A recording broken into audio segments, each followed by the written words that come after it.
Imagine waking up to the sound of glass shattering downstairs, only to realize you're completely alone.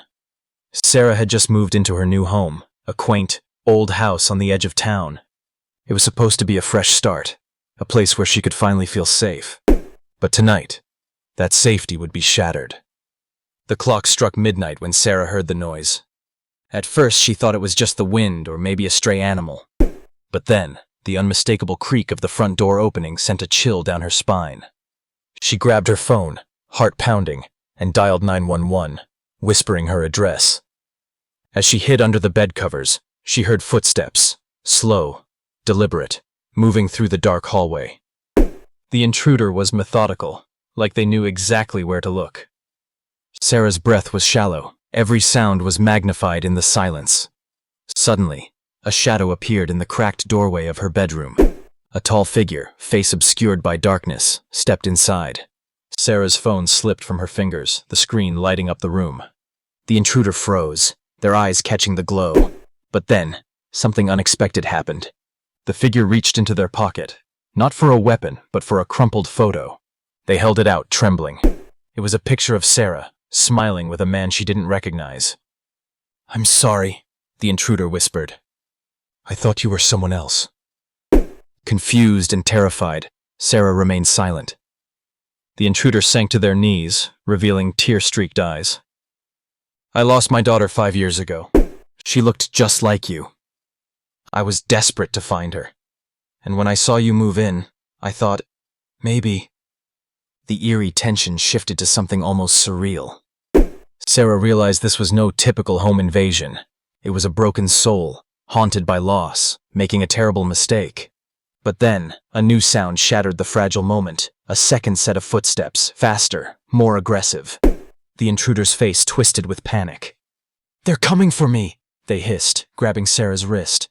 Before she could react, the bedroom door burst open. 2 shadowy figures stormed in, their faces hidden, voices low but threatening. "Get out," the intruder begged Sarah, "before they hurt you." Sarah had a choice. Run and leave the stranger behind, or stand and face this unknown danger together. Her instincts screamed to escape, but something deeper urged her to stay. The 3 figures locked eyes in the dim light, the room thick with fear and uncertainty. Then, in a sudden, chilling twist, the intruder smiled, a cold, knowing smile, and whispered, "You should have left when you had the chance." The last thing Sarah saw was a flash of steel before everything went black. The next morning, the house was empty. No sign of Sarah, no sign of the intruders, only the shattered glass and a single photo left on the floor. Edges burned, the image faded beyond recognition. The neighbors would say it was just another quiet night disturbed by rumors. But those who listened closely heard a whisper carried on the wind. Some doors, once opened, can never be closed. Days passed with no word from Sarah.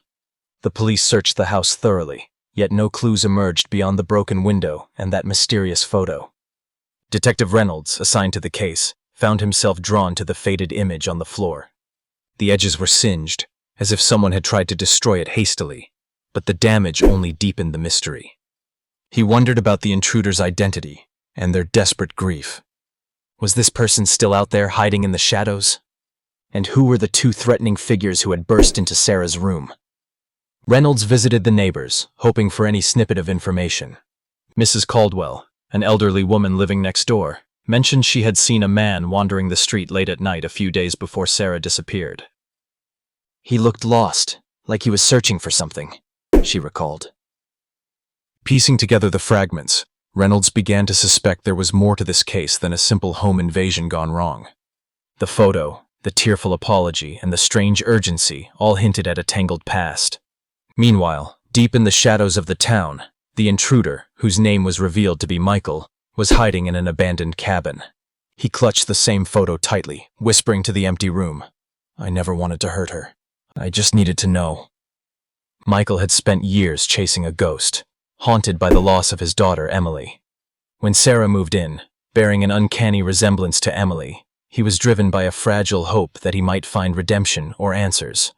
But the arrival of the 2 men, agents from a clandestine organization tied to Michael's past, complicated everything. They were relentless, seeking to silence him before the truth could surface. Back at the police station, Detective Reynolds uncovered records hinting at a secret child custody battle and a series of disappearances connected to the old house. The pieces started to fit together, painting a grim picture of betrayal, loss, and secrets buried beneath the town's quiet facade. Sarah's fate remained unknown, but her story had sparked a chain of events that would unravel the town's darkest mysteries. The whispers on the wind grew louder, carrying warnings to those who dared to listen. Some doors, once opened, exposed not only the past, but dangerous truths best left forgotten. As night fell again over the old house, the shattered glass glistened in the moonlight, a silent testament to the night when fear, grief, and fate collided, forever changing the lives entangled within its walls.